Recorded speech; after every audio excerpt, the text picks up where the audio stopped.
ఊరుకున్నారు 2019 నుంచి 24 వరకు. ఇప్పుడు మళ్ళీ వీళ్ళ కాంబినేషన్ నడుస్తుంది.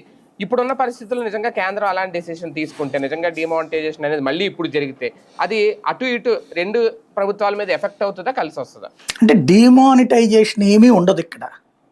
దశల వారీగా అంటే అప్పుడు డిమానిటైజేషన్ అంటే ఏంటి, టోటల్గా నోట్లేది చలామణిలో లేకుండా ఆపేసి ఇబ్బంది పెట్టారు. కానీ అది ప్రయోజనం కోసమని ప్రజలందరూ కూడా అంగీకరించారు.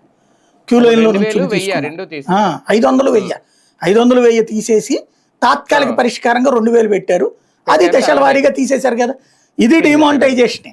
కానీ అప్పటికి మళ్ళీ చేయలే, దశల వారీగా చేసుకొచ్చారు వ్యూహాత్మకంగా. ఇప్పుడు 500 నోట్ అయినా నీకు ఇబ్బంది లేకుండా తీస్తారు తెలివిగా. ఇప్పటికే 500 నోటు నిదానంగా తగ్గిపోతుంది, బయట దొరకడం అనేటటువంటిది ఉంది ప్రస్తుతానికి చలామణిలో. అంటే ఉన్న వరకు చలామణి అవుతాయి. ఆ తర్వాత అలాగా నిదానంగా తీసేసి ఇప్పుడు అన్ని 100 నోట్లు 200 నోట్లే ప్రింట్ చేస్తున్నారు అనమాట. ఇది ఆయన చెప్పింది. అది ఈయనకి ఆ ఫీడ్బ్యాక్ ఉంది కాబట్టి పదే పదే ఆ మాట మాట్లాడుతున్నారు అనమాట. రేపు అయిపోతే నేనే చెప్పానని చెప్తారనమాట. అంటే ఎలక్షన్ టైంలో ఎన్నికలు దగ్గరలో కనుక అలాంటిది ఏమైనా జరిగితే ఖచ్చితంగా అది ప్రభావం చూపిస్తుందా సార్? అసలు ఎలక్షన్లకి ఏం సంబంధం లేదంటున్నా, ఇప్పుడు ఆల్రెడీ ఆటోమేటిక్గా జరిగిపోతుంది అక్కడ.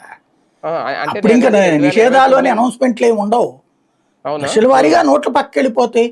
ఏముంది అప్పుడు 400-500 ఇచ్చేవాళ్ళు 10-200 ఇస్తారు.